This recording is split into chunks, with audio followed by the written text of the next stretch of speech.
Hello বন্ধুরা, তোমরা সবাই কেমন আছো? আশা করি ভালো আছো, আর আমিও ভালো আছি। আজকে তোমাদের কাছে আবার একটা নতুন রেসিপি নিয়ে চলে এসেছি।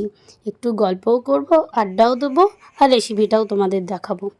চলো তাহলে ভিডিওটা স্কিপ না করে দেখতে থাকো পুরোটা। আশা করি আমি কি বানাই।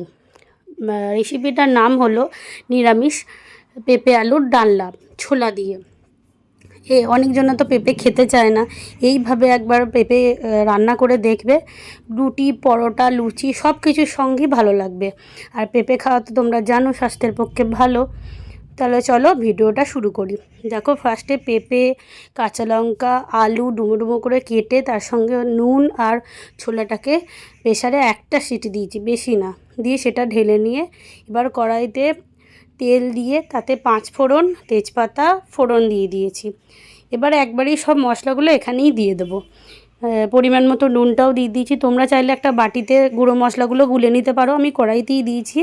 গুঁড়ো মশলাগুলোর মধ্যে দিয়েছি হলুদ গুঁড়ো, লঙ্কার গুঁড়ো আর জিরে ধনের গুঁড়ো, আর কিছু দিইনি। দেখো মশলাটা হালকা নাড়িয়ে নিয়ে এবার সিদ্ধ করা পেঁপে, আলু, ছোলা সবটাই দিয়ে দিলাম।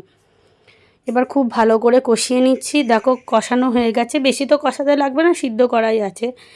এবার ওপর থেকে পরিমাণ মতো জলটা দিয়ে দিয়েছি। দেখো জলটা আমার ফুটে এসছে, পেঁপেও প্রায় মাখা মাখা হয়ে গেছে। এবার এই সময় গরম মশলার গুঁড়ো, স্বাদের জন্য অল্প চিনি দিয়েছি, চিনিটা দিতেই হবে কারণ রুটি পরোটার সঙ্গে একটু মিষ্টি মিষ্টি তরকারি ভালো লাগে। আর লাস্টে নামানোর আগে ঘি ছড়িয়ে নামিয়ে নিয়েছি। এই রেসিপিটা খেতে হয়েছিল সত্যিই দুর্দান্ত, তাই তোমাদের কাছে আমি নিয়ে এসেছি। চলো তাহলে, আমার ভিডিওটা যদি ভালো লেগে থাকে তাহলে আমার চ্যানেলটিকে সাবস্ক্রাইব করে দেবে, আর ফেসবুক থেকে দেখে থাকলে পেজটিকে ফলো করে দিও। ধন্যবাদ।